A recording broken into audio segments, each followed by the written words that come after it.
Mohawk Valley phenomenon here. Sorry guys, I know this video is a couple days late.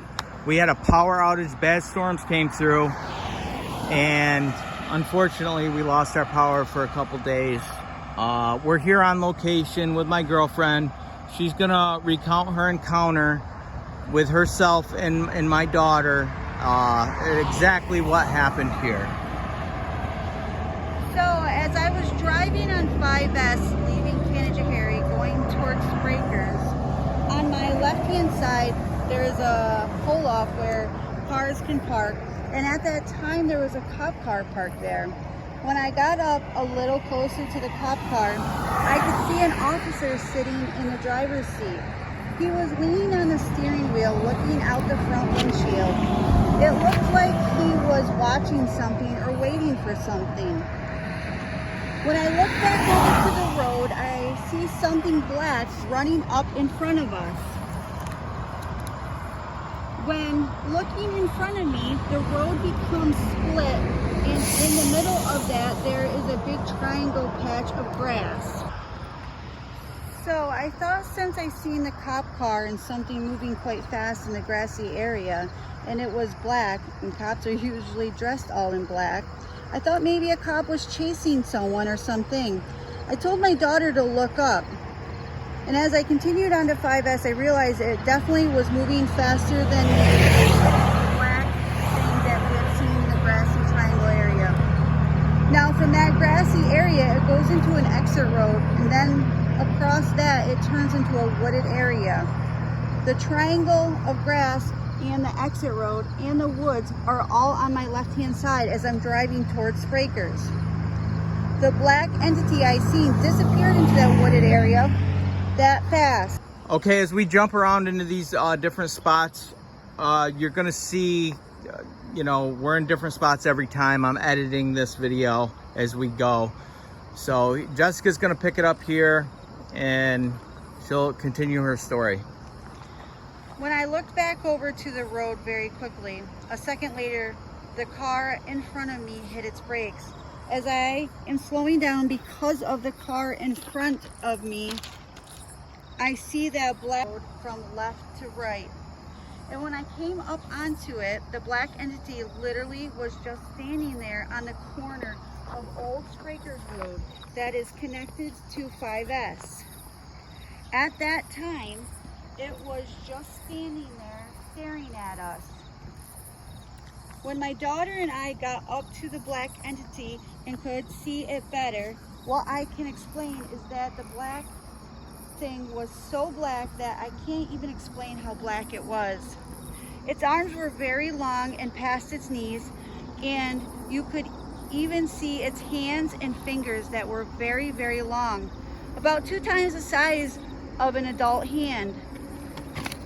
The fingernails were very, very pointy and looked like claws. On the black thing's head, it came to a point. It looked like it had a hood on, like it was wearing a cape with a hood on it.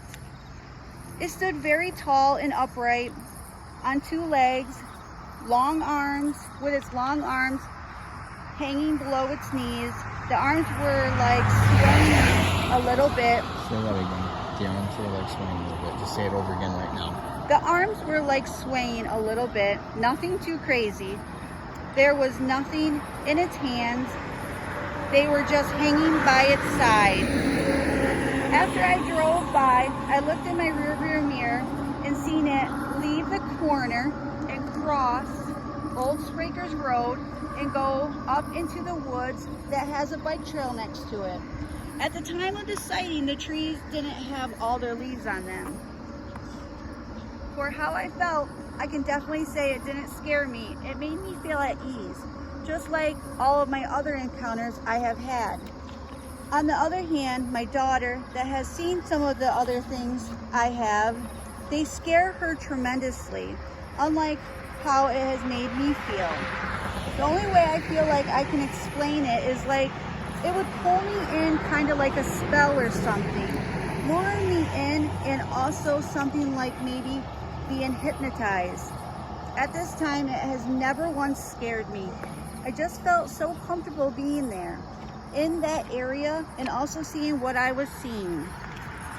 Several months later, we have another encounter in the same location.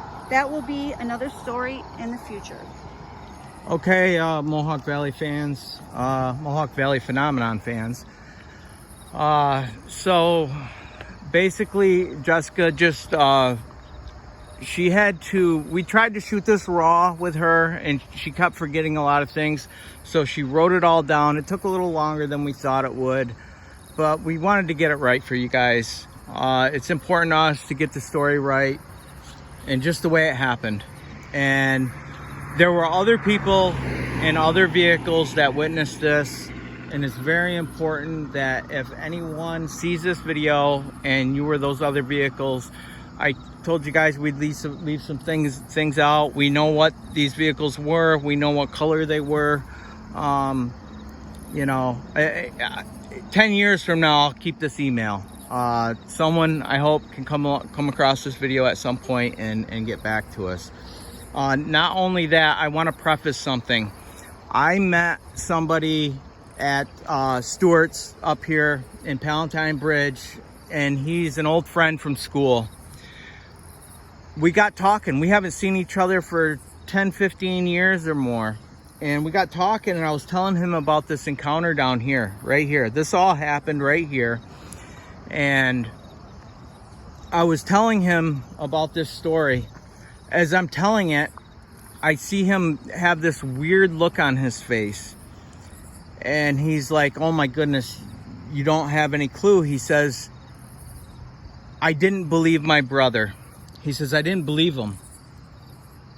And I didn't get the story from him. I have no idea what his story is. I tried calling him a couple times, but it was pretty intriguing. He's like, look at my arms. I got goosebumps all over my arms with the story you just told me.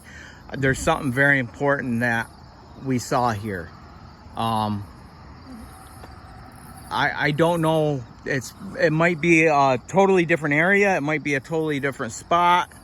I don't know. I have no idea, but I'm intrigued to see what he's got to say. He has a construction business. I did call him a couple times and he hasn't gotten back to me yet. He's a busy man. He's got a successful business. He does a great job with his carpentry and his carpentry business. So sorry for this video coming out so late. There's Big Nose over there, Little Nose, there's on the other side there. And I hope everybody has a great weekend. And again, to all my subscribers, I'm very sorry for this being so late. Just the circumstances that were presented to us. And I'm not trying to make excuses. It's just the way it is.